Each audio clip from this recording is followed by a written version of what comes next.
e con loro secondo brano. Il secondo brano è una delle arie più famose della Carmen. L'amour è un oiseau rebelle. L'amore è un uccello ribelle. Nota anche comunemente come habanera. In questa celeberrima aria, Carmen esprime la sua visione dell'amore. L'amore è come un uccello ribelle, nessuno può domesticarlo, o come un piccolo zingaro che non conosce legge. Essendo una donna libera dalle convenzioni sociali dell'epoca, Carmen è l'incarnazione del male per la mentalità maschilista. È una donna emancipata che degrada l'uomo perché è libera, vivace e seduttrice, come molte altre eroine d'opera. A voi, Associazione Musicale Giuseppe Verdi di Serramanna.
Eccoci arrivati al secondo incontro di questa serata.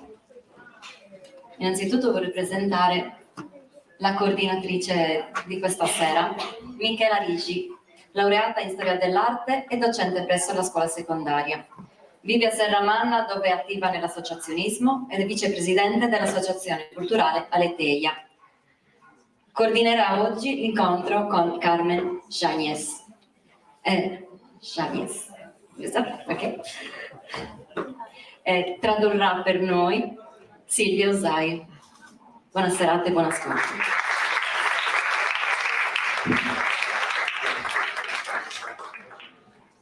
Buonasera a tutti, io sono onorata e davvero tanto emozionata di essere qui stasera con Carmen Yáñez, una poetessa e scrittrice cilena che oggi ci presenterà il suo romanzo Un amore fuori dal tempo, la mia vita con Lucio. Lucio è stato il marito di Carmen per ben 2 volte, stiamo parlando dello scrittore cileno Luis Sepúlveda,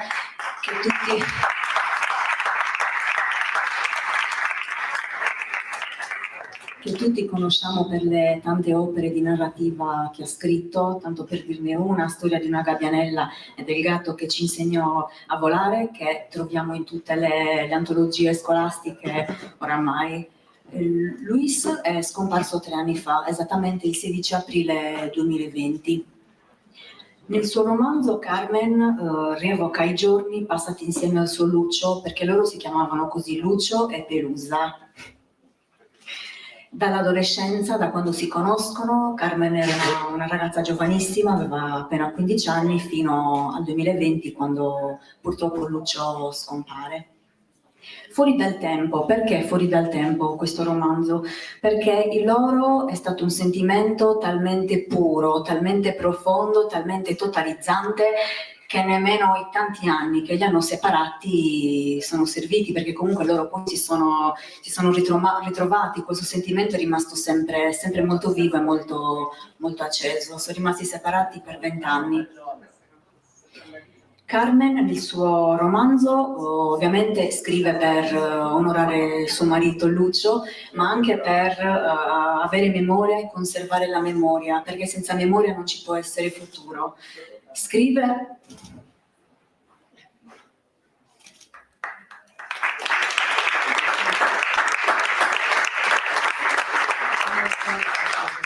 per non dimenticare il terrore dell'inferno che ha vissuto, perché lei ha vissuto davvero un inferno in prima persona quando 50 anni fa il suo paese, la sua terra, il Cile, è stata messa al bando dal generale Augusto Pinochet, esattamente l'11 settembre 1973. Lunedì scorso abbiamo fatto il 50° anniversario del golpe cileno, ma il giorno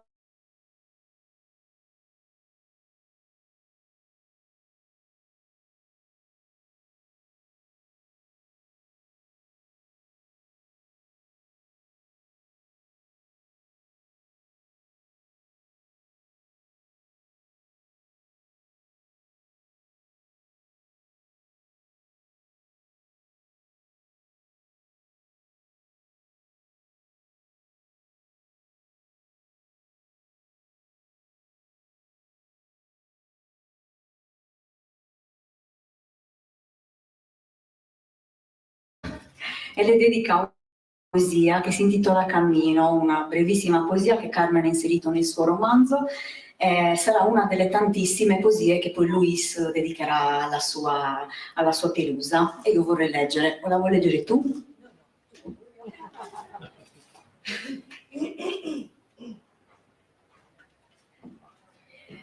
Cammino a Pelusa. Camminerai allora incompiuta, sui tortuosi cammini della lirica sotterrerai i pregiudizi e la morale offuscata dal tempo. Sentirai il richiamo ferino della vita e nei tuoi versi ruggirà un lampo. I tuoi cieli accenderanno i velati orizzonti e allora, quando ormai indefinita nel tempo sconfiggerai le frontiere della tua esistenza, ormai donna e femmina, farai del tuo futuro una costellazione di stelle e di poesie.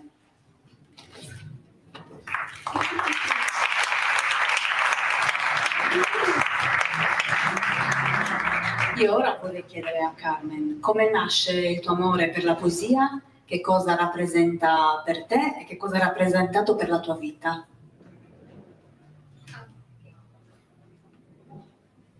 Buonasera. Senti, non parlo italiano. Yo quisiera saber un poco más de italiano, pero lo entiendo perfectamente. Y muchas gracias por estar aquí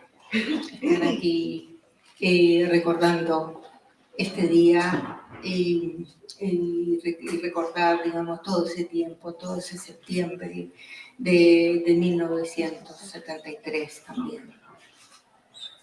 Y ahora viene la respuesta a la pregunta. Para mí, la poesía ha sido fundamental. Comencé desde muy pequeña, tenía 15 años, 13 o 15 años, tenía cuando comencé escribiendo poesía, admirando los poetas españoles, chilenos, latinoamericanos, y así fue creciendo con la poesía. Para mí es fundamental porque me ha acompañado toda la vida y ha sido un amigo fiel la poesía, una amiga fiel, perdón. Eso. Allora, ha detto vorrei sapere un po' più italiano, ma lo capisco molto bene. Grazie per essere qui a ricordare quell'11 settembre del 1973. Per me la poesia è stata fondamentale. Ho cominciato a 13-15 anni ammirando i poeti spagnoli, latinoamericani, ed è fondamentale, è stata una compagna fedele per tutta la vita. Il legame è quello tra Lucio e Carmen, che ha resistito davvero a tutto. Una storia d'amore che è andata oltre la dittatura, la prigionia, l'esilio, oltre i tanti anni vissuti separatamente. Quello che vorrei chiedere a Carmen è questo: qual è stato il fondamento di questo grande amore? Bueno, una de las cosas que a nosotros nos une, ¿no? Y que tiene que ver lo que yo lo que he escrito en este libro es un poco la historia nuestra, que está marcada con la historia de Chile también. Lo que nosotros vivimos, el compromiso social que tuvimos durante todo ese tiempo del gobierno de la Unidad Popular con Salvador Allende. Fate tempo a prendere appunti, andrò a memoria. Una delle cose che ci unisce, è scritto anche nel libro, è che la nostra storia è stata segnata dalla storia del Cile e dall'impegno civile e politico con il partito di Salvador Allende. Bueno, éramos dos militantes jóvenes y soñadores que pensábamos que íbamos a cambiar el mundo. Y como muchos de nuestra generación que creía en un proyecto político, democrático que nos ofrecía el gobierno de Salvador Allende. Eravamo due militanti, due giovani sognatori che volevano cambiare il mondo e credevamo nel progetto politico di Salvador Allende. Tantas cosas que nos unían, no solamente lo político, la política, sino que también nos unía la música, todo, ¿no? Non solo ci univa la politica, ma anche altre cose come la musica. Y lógicamente la poesía, la narrativa, la letteratura, il tango. L'avete capito, la letteratura e il tango?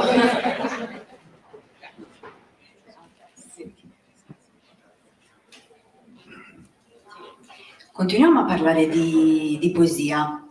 Dopo 20 anni, Carmen e Lucio si ritrovano nel 1996, sempre in quell'anno, mentre sono di ritorno da una tournée parigina, in cui avevano incontrato anche un caro amico fotografo che gli ha dedicato qualche scatto. Sì, sono sul treno che li stava riportando a Basilea e lì il Lucio prende un tovagliolino di carta, una penna e scrive la prima poesia che dedica a Pelusa dopo il loro rincontro. E io la vorrei leggere perché è veramente una bellissima opera d'arte, secondo me.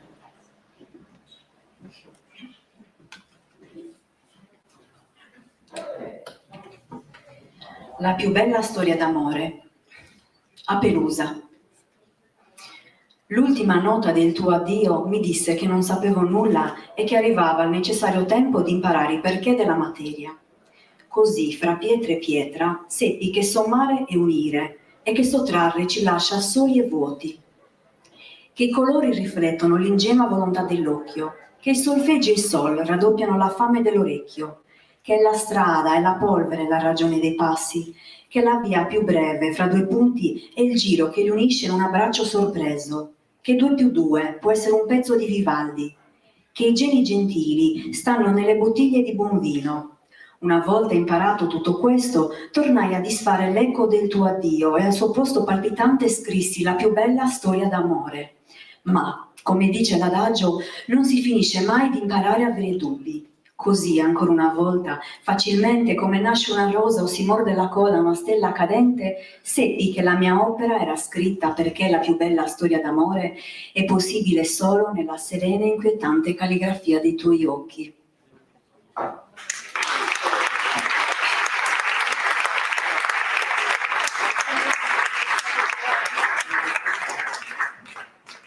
Adesso entriamo nel pieno del libro di Carmen. Leggeremo un brano tratto dal capitolo che si intitola Un altro 11 settembre. Era una mattina fredda, nuvolosa fin dall'alba. Santiago si svegliò con il rumore degli aeroplani che volavano a bassa quota e dei carri blindati che attraversavano la città dal reggimento di fanteria di San Bernardo. Puntavano verso il centro, verso il Palazzo della Moneda. La radio cominciò a trasmettere proclami militari. Uno di questi avvertiva la cittadinanza del divieto di dare ospitalità a stranieri e minacciava di morte i trasgressori. Sentimmo spari distanziati di fucili e altri a raffiche di mitragliatori. Alle 3 del pomeriggio un altro proclama avrebbe annunciato il coprifuoco a partire dalle 5 di sera. Alle 5 della sera, come nel famoso pianto per Ignacio Sánchez Mejías di Federico García Lorca, alle 5 della sera, alle 5 in punto della sera dell'11 settembre 1973, sul Cile sarebbe calato il buio più fitto, il terrore e l'orrore che mai avremmo creduto possibile. Non c'era cibo a sufficienza per tutti e ci preparammo a condividere quel poco che ci restava. Nel corso della mattina molte persone erano rientrate nelle loro case. Tutti i trasporti pubblici erano stati sospesi e il caos le aveva sorprese nella via del centro e si erano affrettate per paura di non riuscire a raggiungere in tempo la periferia di Santiago. Così ebbe inizio il colpo di Stato, preannunciato tante volte dai mezzi di comunicazione, controllati prevalentemente dalla destra cilena, una destra che inaspriva sempre più il tono del proprio malcontento, di un odio accanito che cresceva parallelamente alle conquiste di un popolo che finalmente si stava riprendendo quello che da sempre gli spettava. E così cominciò anche la via crucis di tante famiglie che sarebbero state divise e smembrate.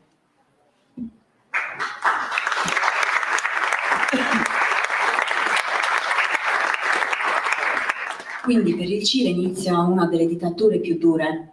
Ci vuoi raccontare di queste giornate, Carmen? Día.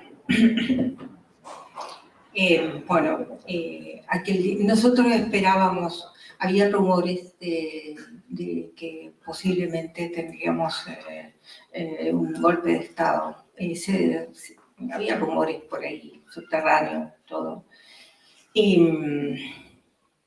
despertamos a las 8 de la mañana, estábamos en casa de mi padre y mi madre, y encendimos la radio porque habíamos empezado a sentir los helicópteros, movimientos del ejército, metralletas, disparos, ¿no? Y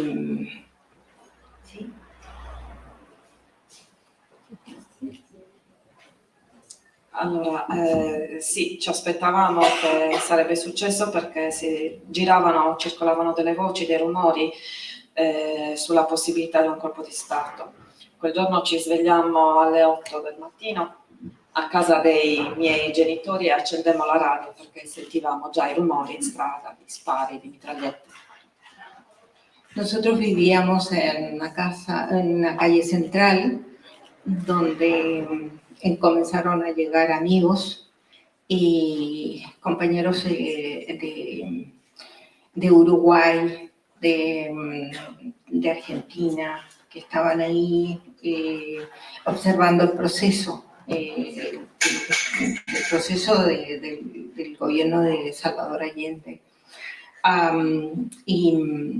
Y la gente, como había amenaza también de toque de queda, la gente iba caminando, porque no había movilización, no había nada, buses ni nada para... Entonces la gente venía caminando y paraba en nuestra casa. Había mucha gente en mi casa. Hay un bando militar que dice que toda persona, todo chileno que ampare a los extranjeros va a ser, tiene pena de cárcel o de fusilamiento. Allora, vivevamo in una strada centrale, ospitavamo degli amici argentini e dell'Uruguay che erano lì per osservare di governo di Allende e appena sentiamo il bando vediamo la gente che camminava perché non c'erano più autobus e si riunì molta gente a casa nostra e sentimmo il bando militare che diceva che qualunque cileno che avesse ospitato degli stranieri in casa avrebbe rischiato il carcere. No teníamos nada, no teníamos nada de comer, nada, porque hacía unos cuantos meses los camiones se habían botado en huelga y entonces no se distribuía el alimento. Era un boicot planificado desde Estados Unidos.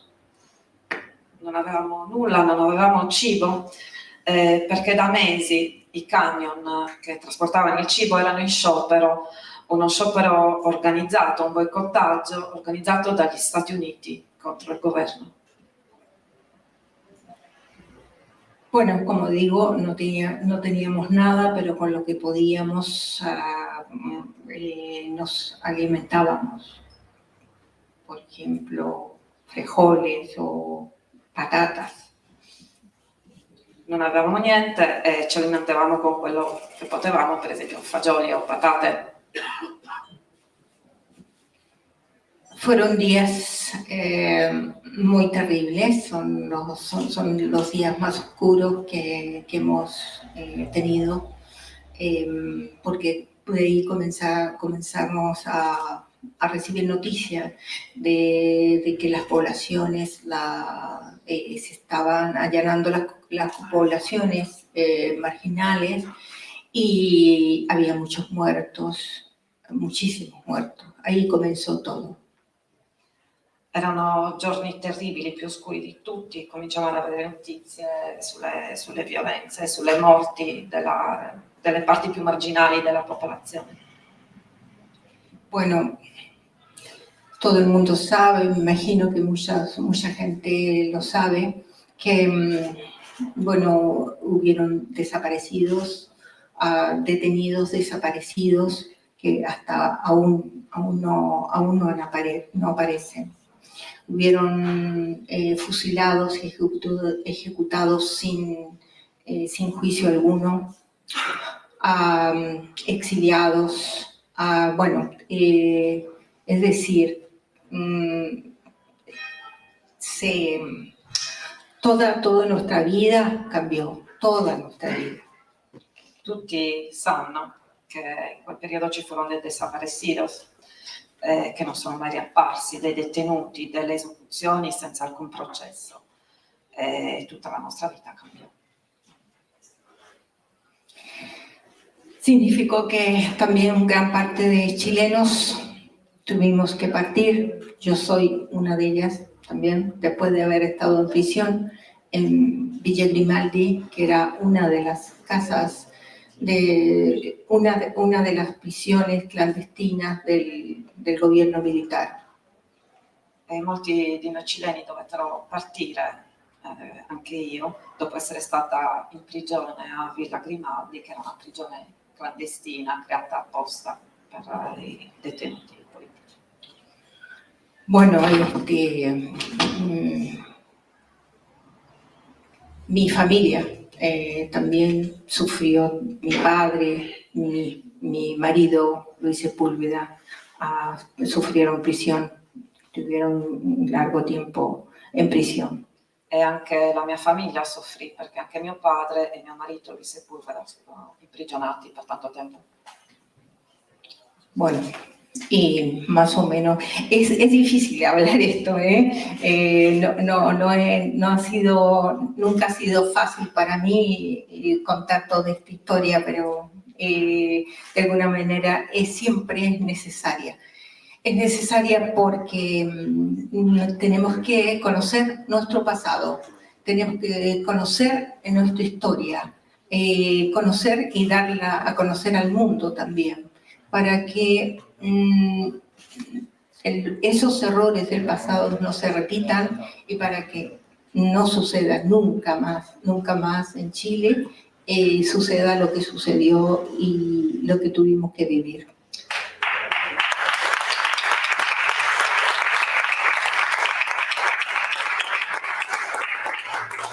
Che non c'è bisogno, ma è difficile, è molto difficile raccontare questo, ma è altrettanto necessario per raccontare ciò che è successo, questo che è passato, perché questi errori che sono successi in Cile non si ripetano mai più nel mondo.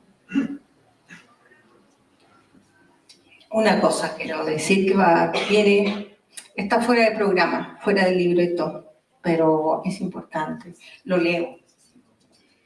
Allora, Carmen leggerà una poesia che ha dedicato a una donna che ha conosciuto proprio a Villa Grimaldi e che gli ha dato la forza e il coraggio di andare avanti e di sopportare tutte le atrocità che ha subito. Lo leeré en español. ¿Sí? Prodigio. A Marcia Scanderberi. Si en aquellos días de octubre y de negras vendas, cuando de verdad el miedo mordía las carnes y nosotros atesorábamos nombres en los pliegues del sudor, te hubiese tocado la frente agraviada por curarte la herida con el agua que hoy nos une, no me habrías creído. Nunca estuvimos más cerca de las rosas. ¿Te acuerdas de las rojas? Paradójicamente crecían allí, en el centro mismo del dolor, hermosas rosas, de las que se nos negó el favor de su perfume, pero no sus tristes espinas. Si en aquellos días de octubre, en Grimaldi, cuando ni mi olfato me decía que despertarías, Marcia, te hubiese hablado solo por consolarte, por despejar el aire de un mal sueño, por volver la vista atrás, tomar el tiempo por las astas y reconstituir la tela de cebolla que nos cubrió hasta entonces. Si te hubiese hecho una promesa, si hubiese predicho un llamado en una ciudad lejana, bella, San Marcos, Venecia, la ciudad de los reencuentros prodigiosos. No me habrías creído porque la muerte batía alas allá afuera y la bondad callaba.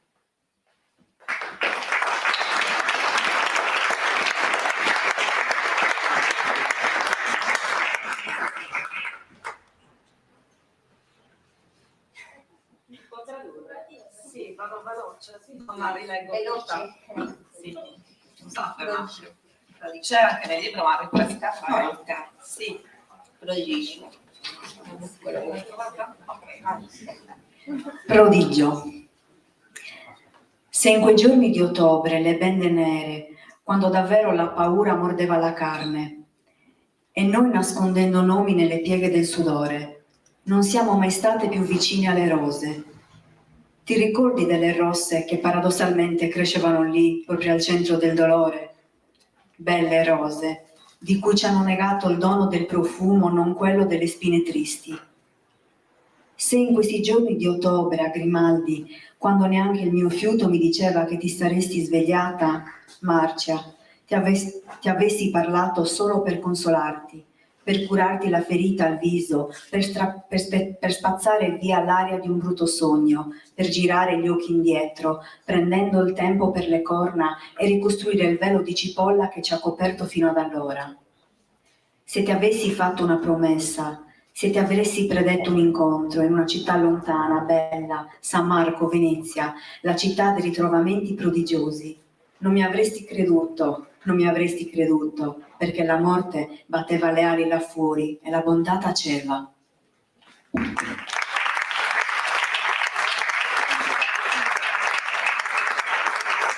Junto con encontrarme con Luis después de 20 años, encontré a esta amiga con la que había estado en Villa Grimaldi. Y ese poema está escrito 20 años después.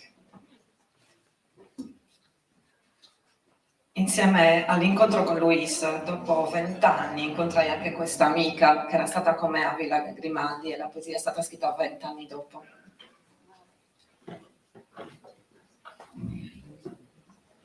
Quindi dopo la prigionia arriva l'esilio. Una breve parentesi in Sud America, perché Carmen sta un po' in Argentina, Luis in Ecuador e poi in Europa. Luis nel 1977 arriva in Germania e Carmen qualche anno più tardi in Svezia, a Stoccolma, dove risiederà per tantissimi anni. Hai dovuto abbandonare tutto. Il Cile,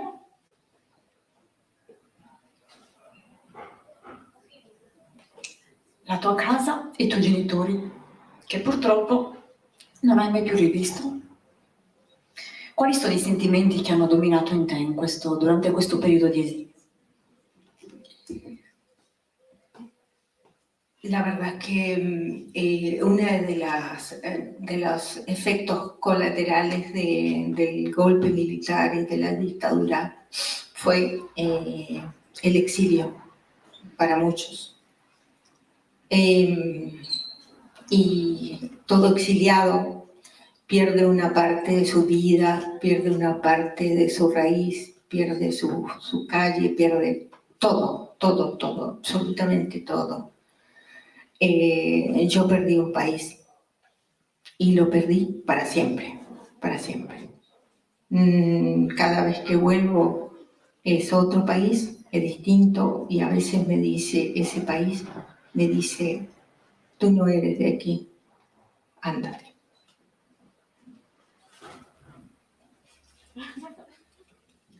Uno degli effetti collaterali del golpe è stato l'esilio per molti.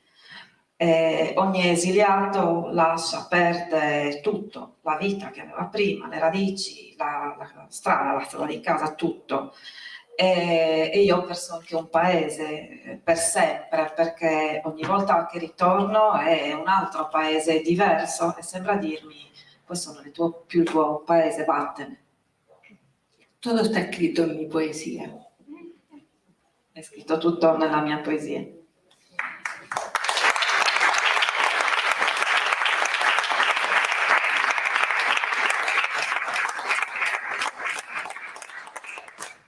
Ahora quiero decirles que a pesar de haber perdido un país, que si yo considero que, aunque amo ese país, sigo amando, sigo preocupándome de ese país, pero lo perdí. No se puede volver, no se vuelve. Sin embargo, he ganado en muchas patrias. Es decir, yo me siento una parte de la tierra parte soy una ciudadana del mundo y eso me consuela muchísimo para seguir viviendo. Nonostante quindi abbia perso il mio paese, anche se lo amo molto, continuo a preoccuparmi per il Cile, tuttavia l'ho perso. Ho vinto molte patrie, molti paesi, sono diventata cittadina del mondo e questo mi consola.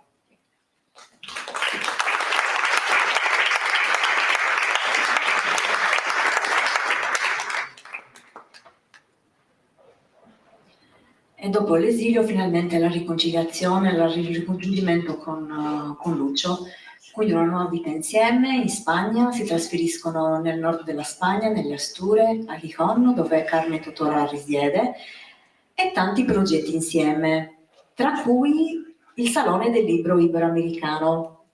Ci vuoi raccontare come è nato questo importante progetto e in cosa consisteva? El Salón del Libro Iberoamericano realmente lo considero que fue como un proyecto nuestro. Éramos demasiado ya viejos para tener otro hijo más, así que un hijo de nuestra creación, ¿no? de nuestro oficio, fue el Salón del Libro Iberoamericano, que reunía a autores hispanoamericanos, tanto lusos como españoles, ¿no? Latinoamericanos. Allora, il Salone del Libro Iberoamericano considero che sia il nostro progetto di vita, perché eravamo troppo vecchi per avere un altro figlio e allora abbiamo pensato appunto di realizzare questo progetto, e nel Salone del Libro Iberoamericano il Salone del Libro Iberoamericano riuniva autori hispanoamericani. Lo proyectamos en nuestra cocina, en la casa donde cocinábamos los dos, ¿no? Entonces tiramos las primeras líneas de cómo iba a ser cada año, iba a ser íbamos a un tema, ¿no? Diferentes temas, y bueno, vivimos, el proyecto duró 14 años. Lo abbiamo progettato nella nostra cucina, ogni anno tracciavamo a grandi linee il progetto e sceglievamo il tema, e questo progetto è andato avanti per 14 anni. Bueno, fue un lindo proyecto, fue un lindo trabajo realmente. È stato un bel lavoro, un bel progetto. Lunedì Carmen era a Roma, questo lunedì 11 settembre che è appena trascorso, proprio per l'anniversario del golpe cileno. Dopo la fine dell'esilio e dopo i 17 anni lunghi della dittatura cilena, Carmen è tornata diverse volte in Cile. Io vorrei chiederti che paese hai trovato al tuo ritorno e poi che cosa significa per te questo anniversario? 50 años. Bueno, siempre es para recordar, siempre es muy doloroso. Todos estos días he estado en Chile prácticamente. En Chile, no presencialmente, estoy pendiente de lo que está pasando y de los diferentes homenajes que se están haciendo a lo largo de Chile. Y en todo el mundo se están haciendo homenajes a Salvador Allende, a Víctor Jara, a Pablo Neruda, que justamente, bueno, en esos días de septiembre murieron ellos tres. Y bueno, para mí es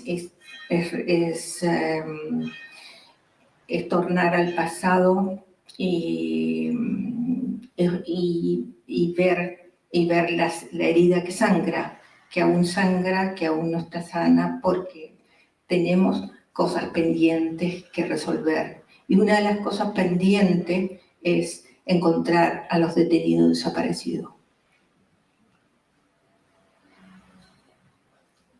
Sono 50 anni, sono tanti, ma il ricordo è ancora doloroso. E in questi giorni sono stata in Cile, se non fisicamente, ma sono molto attenta a quello che succede. Seguo le commemorazioni in Cile e nel mondo e gli omaggi a Salvador Allende. E per me questo ritorno al passato e vedere una ferita che ancora sanguina, ma ci sono ancora cose in sospeso, e queste cose in sospeso sono la sorte dei desaparecidos, di cui ancora non si sa niente. El gobierno democrático de Gabriel Boric hace poco ha firmado un decreto para que el Estado se haga cargo realmente de esa búsqueda, que hasta ahora se han hecho cargo solamente los familiares que buscan a los desaparecidos, detenidos desaparecidos. Da poco il governo cileno ha firmato un documento in cui lo Stato si impegna in questa ricerca, perché fino adesso l'impegno nella ricerca e nel ritrovamento di questi detenuti desaparecidos è stato solo a carico delle famiglie. Es muy importante encontrarlos y darles su merecida sepultura. Es muy importante para los familiares. Es un derecho que tienen los chilenos, tienen todos los chilenos que han perdido a sus familiares. È molto importante ritrovarli, è molto importante dare loro sepoltura e rendere loro l'omaggio che meritano. È importante per le famiglie ed è un loro diritto, un diritto umano, poter riavere i loro cari.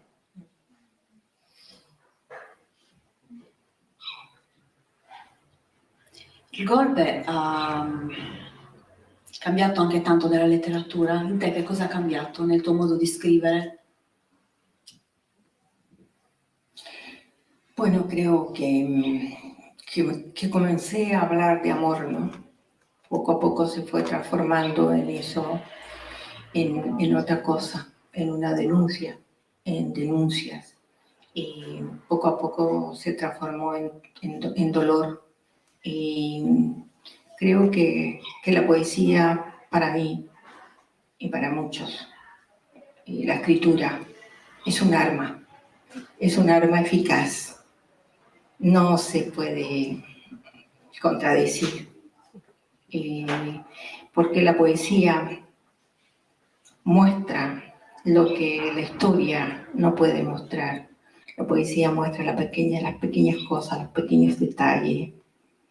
Es como un investigador, ¿no? que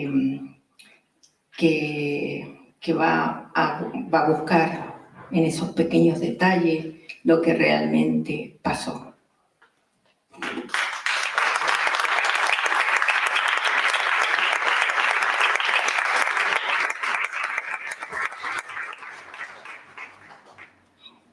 Cominciai a parlare d'amore, ma poi la poesia d'amore si trasformò in denuncia e in dolore. La poesia è un'arma potente, un'arma efficace, non si può contraddire, e mostra ciò che la storia non fa vedere. È un ricercatore che va a cercare in quei piccoli dettagli, trova la verità.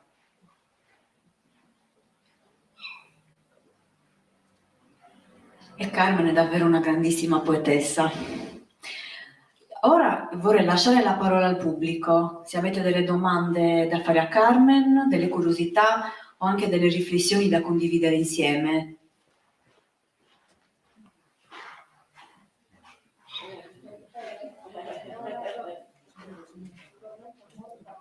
Intanto grazie. No, sì, si avvicini, perché non si sente. Si avvicini. Io? Sì, il microfono, altrimenti non si sente. È semplicemente un ringraziamento emotivo. No, passa tu. Sì, no, Voglio baciarti.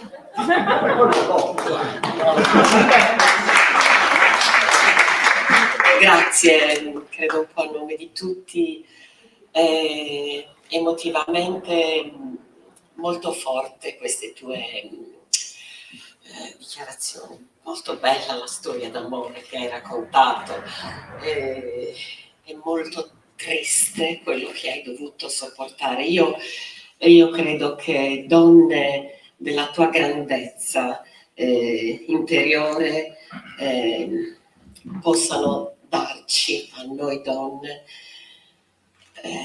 una grande forza, una grande voglia di portare avanti il tuo discorso.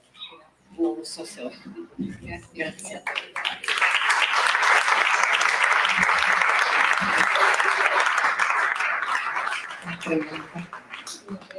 Sì. La faccio in italiano, tanto lei mi capisce. Allora, Carmen a un certo punto si separa da Lucio, non perché non lo ami più, non perché siano in crisi, ma perché sta acquisendo una consapevolezza politica e sta cercando il suo ruolo, il suo impegno.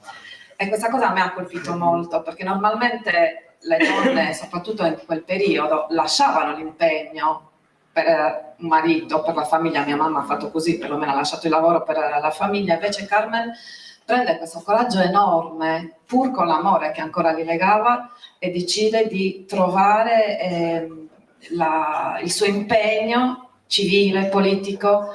E un'altra cosa bellissima che mi è piaciuta molto è che lui non approvava del tutto, però la rispettava molto in questa scelta. Io la trovo di una poesia meravigliosa questa cosa, questo è amore vero. Gracias. La verdad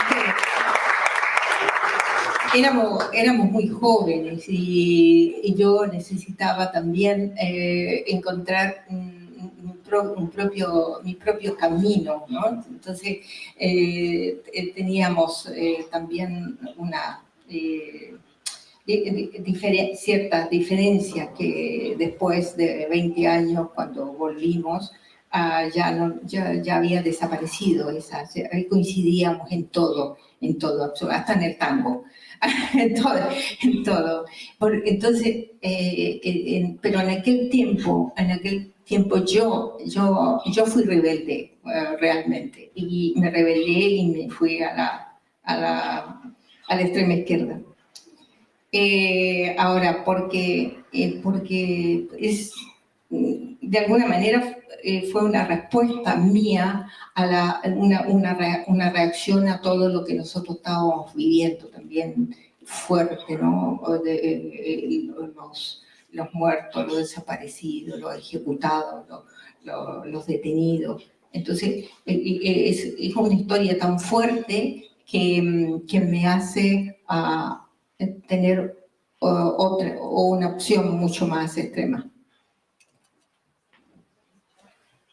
Allora, eravamo molto giovani e io volevo cercare la mia strada. C'erano delle differenze tra noi, differenze che poi si sono appianate nel tempo quando ci siamo ritrovati, non c'erano già più, coincidevano in tutto, anche nel tango, ma in quel momento io ero ribelle e mi impegnai nell'estrema sinistra, e fu una mia reazione a ciò che stavamo vivendo, alle esecuzioni, ai prigionieri, alle torture, ai desaparecidos. È una cosa così forte, insomma, che mi ha fatto reagire in questa maniera. Por eso no me fui tampoco. Decidí quedarme durante 8 años hasta que me dejaron con arresto. Después de haber estado detenida en Villa Grimaldi, me dejaron con arresto domiciliario. Entonces, allí decidí, dije, basta, no más. Y allí busqué el alto comisionado de las Naciones Unidas y me fui a Argentina. È perciò che rimasi lì, decisi di rimanere lì anche per 8 anni, anche dopo Villa Grimaldi, ma poi mi misero agli arresti domiciliari e a quel punto decisi basta, andai all'UNHCR per trovare aiuto e quindi andai via. Posso fare una domanda? Sì, è meglio, così ti sentono tutto.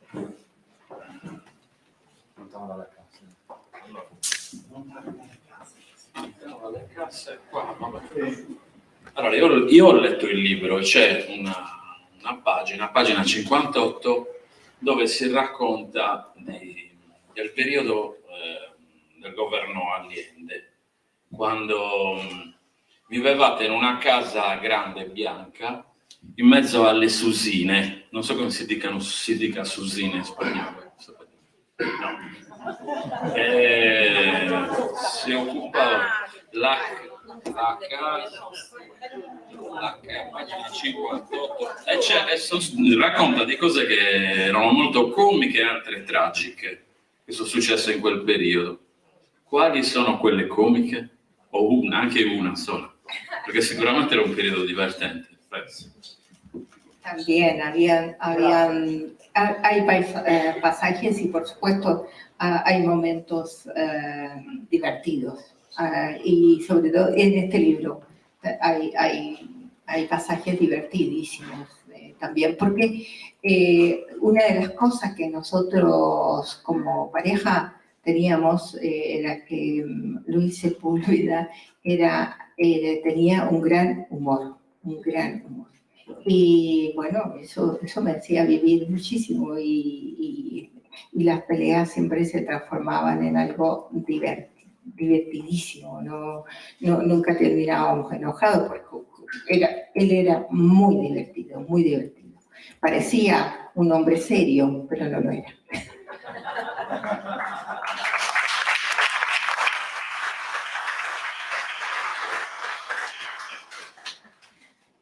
Sicuramente ci sono dei passaggi divertenti nel libro, perché come coppia ci divertivamo molto, Luis aveva un grande senso dell'umore, i litigi alla fine si trasformavano sempre in qualcosa di divertente, non terminavamo mai adirati l'uno con l'altro. L'ultima frase no? Sì.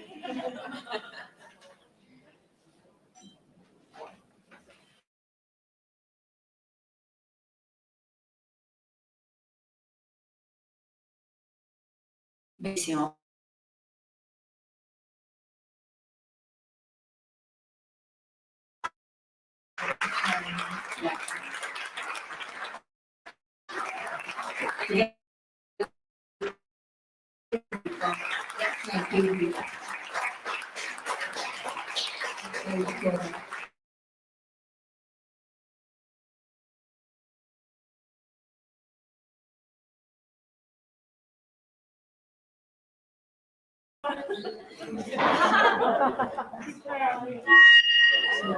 Yes.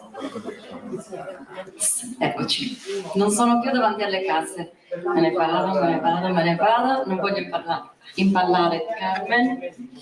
Allora, vorrei chiamare qui Tiziano e Gianluigi. Gianluigi consegnerà un piccolo pensiero per Carmen e Tiziano per Silvia e Michela. Grazie mille Carmen per la tua testimonianza. Grazie.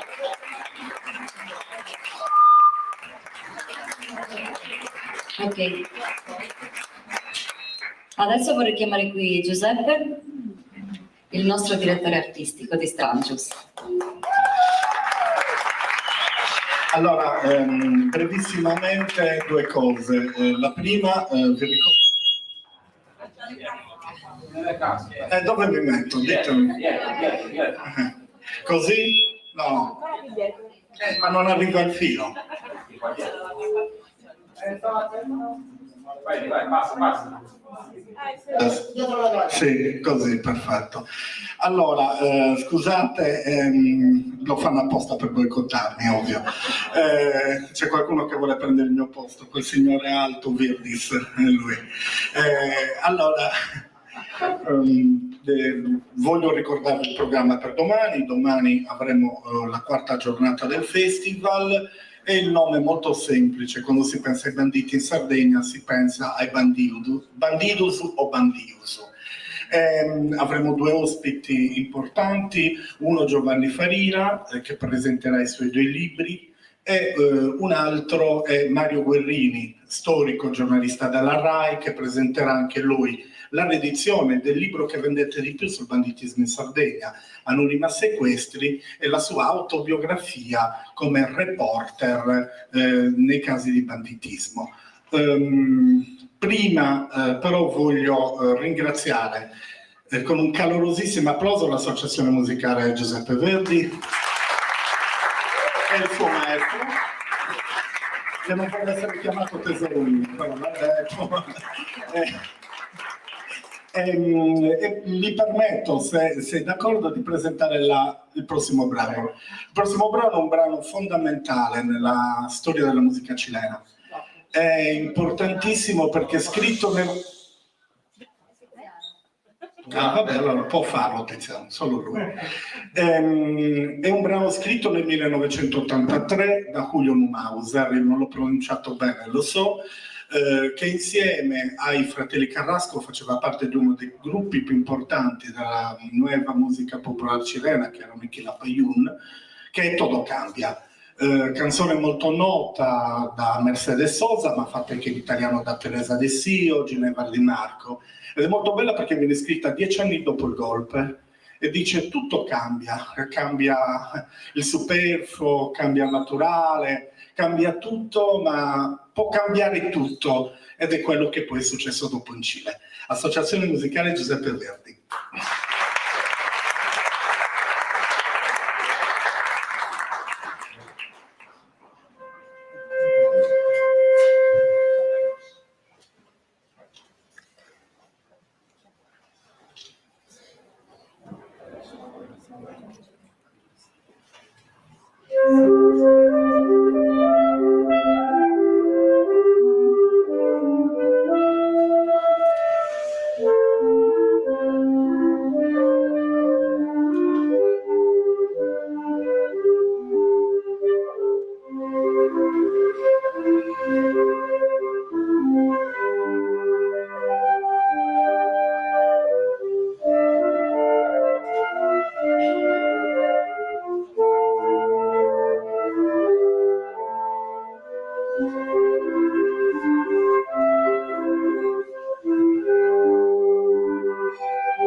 Così.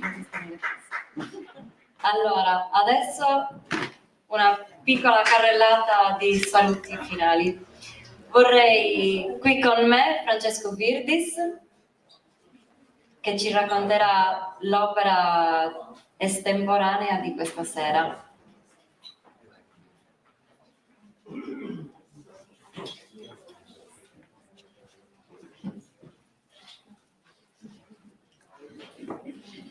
Scegli un microfono a caso.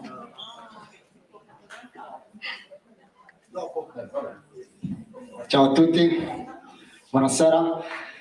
Sarò brevissimo perché l'intento di noi artisti quest'anno è comunque fare da cornice a questo evento che non avrebbe neanche bisogno di quello che facciamo noi, però è un contributo che dà uno stimolo sia a noi artisti che realizziamo l'opera, sia al fatto comunque di creare un contesto veramente bello su cui poter varie cose artistiche che si intrecciano tra letteratura, arte, pittura e tutte queste architetture di queste case che sono state scelte come location.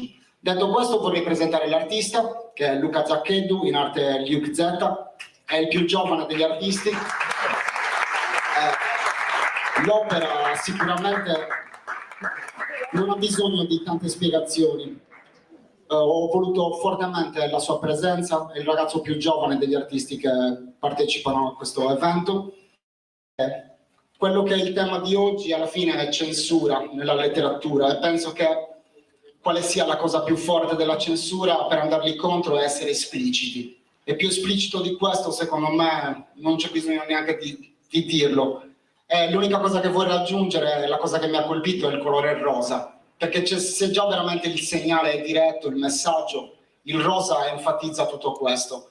Secondo me oggi si è parlato di amore, di sofferenza, e dover fingere che qualcosa non sia reale quando amiamo qualcuno vuol dire non amare, o comunque amare a metà. E secondo me Luke oggi ha voluto esprimere questo.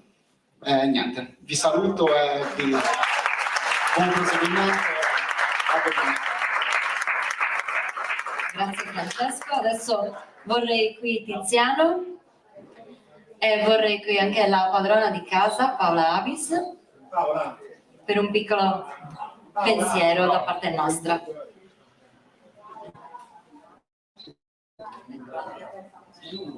Sta arrivando.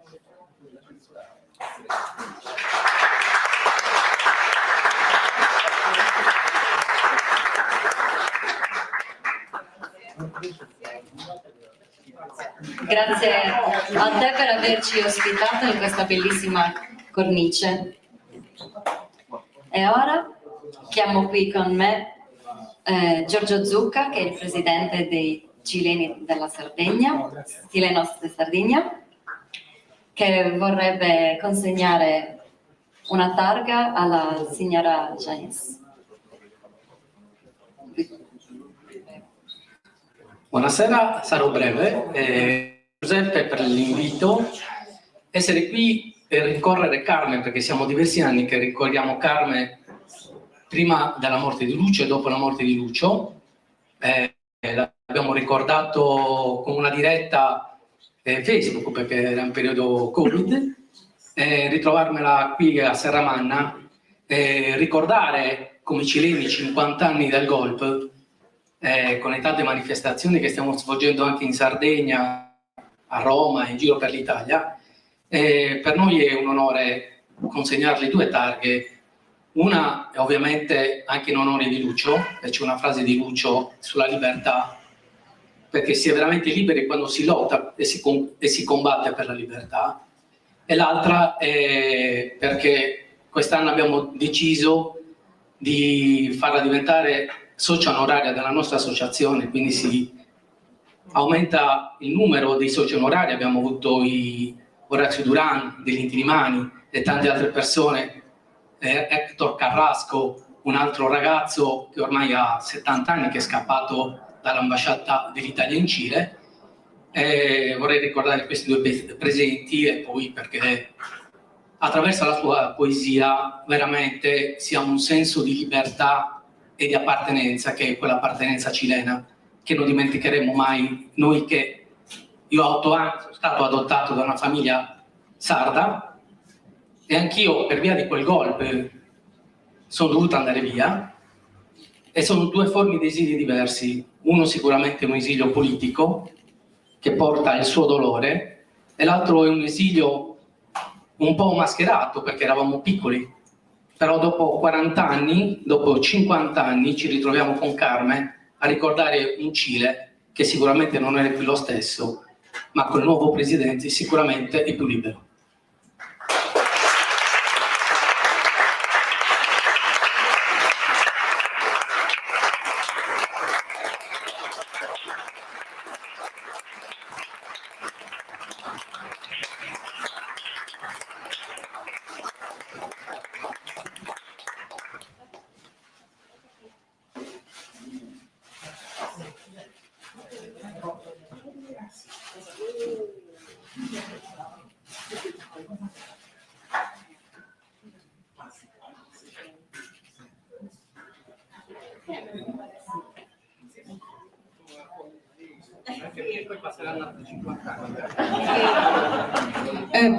Voy con la valija llena de premios, realmente.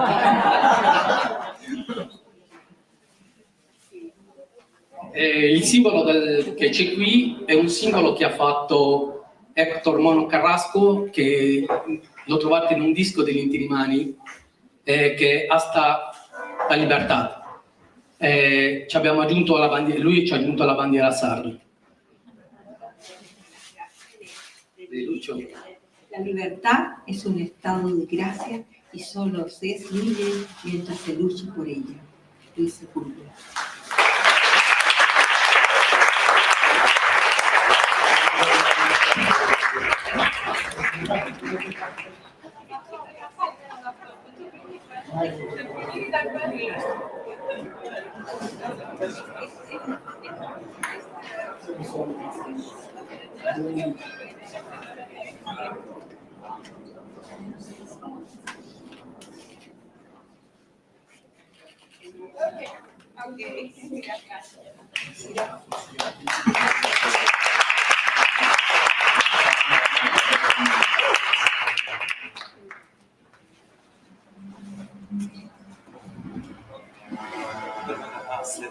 Adesso è giunto il momento della consegna di un premio importantissimo, il premio Mossa, quindi chiamo qui con me il sindaco Gabriele Littera.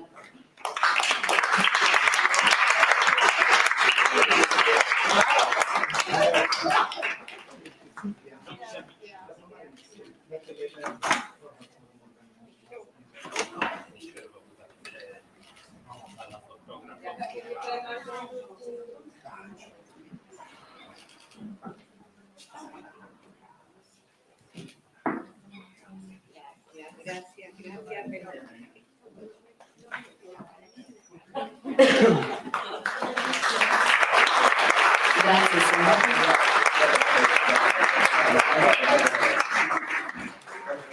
Vado a leggere le motivazioni che ci hanno portato a consegnare questo premio. Carmen Yáñez, poetessa cilena, nel 1975 finisce nelle mani della polizia politica di Pinochet. Scampata all'inferno di Villa Grimaldi, rimane in clandestinità fino al 1981, quando, sotto la protezione dell'ONU, si rifugia in esilio in Svezia e nel 1997 si trasferisce in Spagna, dove tuttora vive. Testimone del golpe e della dittatura di Pinochet, con un amore fuori dal tempo, La mia vita con Lucio, ci fa entrare nella loro storia d'amore con una narrazione così intensa e appassionata che sembra di leggere un romanzo. Una di quelle passioni tormentate, mai scontate, piene di ostacoli da superare, ma che, proprio per questo, hanno un sapore speciale e sono capaci di farci commuovere. Una storia che comincia in Cile alla fine degli anni 60, ostacolata dai genitori di Carmen, che considerano lui un artista amico del loro figlio maggiore e militante socialista, una cattiva compagnia. Invece di scoraggiarsi, però, Lucio e la sua Pelusa si frequentano di nascosto, si sposano e hanno un figlio. Quello tra loro è un vero e proprio sodalizio, fatto di battaglie e ideali condivisi e di sogni che si infrangono quell'11 settembre 1973 con il golpe del generale Pinochet. Lui, che fa parte della Guardia Armata di Salvador Allende, viene arrestato e in seguito anche Carmen, che viene rinchiusa nel centro di tortura di Villa Grimaldi. Dopo la prigionia, le loro strade si dividono. Si ritroveranno solo molti anni più tardi, carichi di esperienze e vissuti differenti, per scoprirsi ancora più uniti di prima. Un amore fuori dal tempo è la testimonianza più intima sulla vita di Luis Sepúlveda. A 2 anni dalla scomparsa del suo poeta, Carmen rievoca i giorni passati insieme, dall'adolescenza fino agli ultimi momenti, intrecciandoli nel ritratto di un legame che va oltre il tempo. Per queste motivazioni, la Commissione assegna il premio Vico Mossa, testimone del nostro tempo, a Carmen Yáñez. Romana, 13 settembre 2023.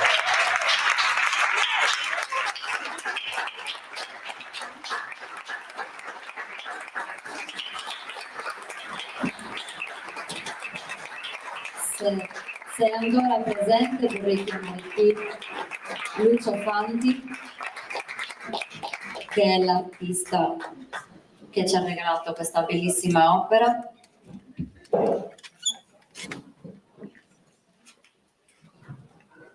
C'è ancora Lucio? Ok, eccolo.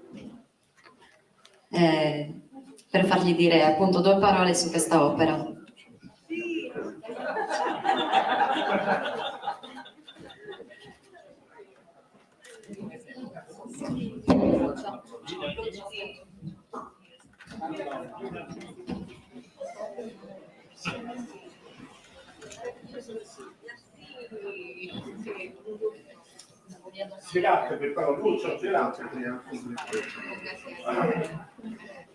Quest'opera rappresenta il lavoro femminile che praticamente fino agli anni 60 andavano al fiume a prendere l'acqua e a lavare i panni.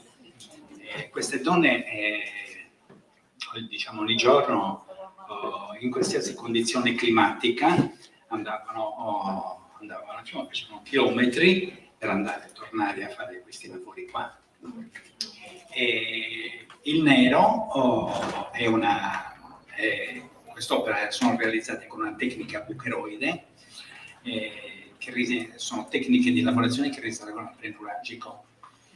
Il nero non indica il lutto, ma indica la fatica che la donna ha, e questi oggetti che portavano con loro li abbiamo decorati con delle finiture color oro, perché per loro era il bene più prezioso. La brocca è su gradaggio per mettere i panni, per lavare i panni. Grazie Lucio, grazie Silvia.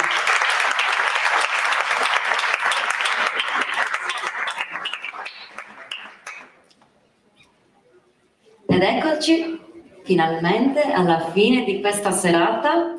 Vorrei ringraziare tutti voi per essere stati presenti numerosi anche oggi e vi ricordo gli appuntamenti di domani in via Municipio, fianco chiesa di San Sebastiano, dalle ore 18. A domani, grazie a tutti.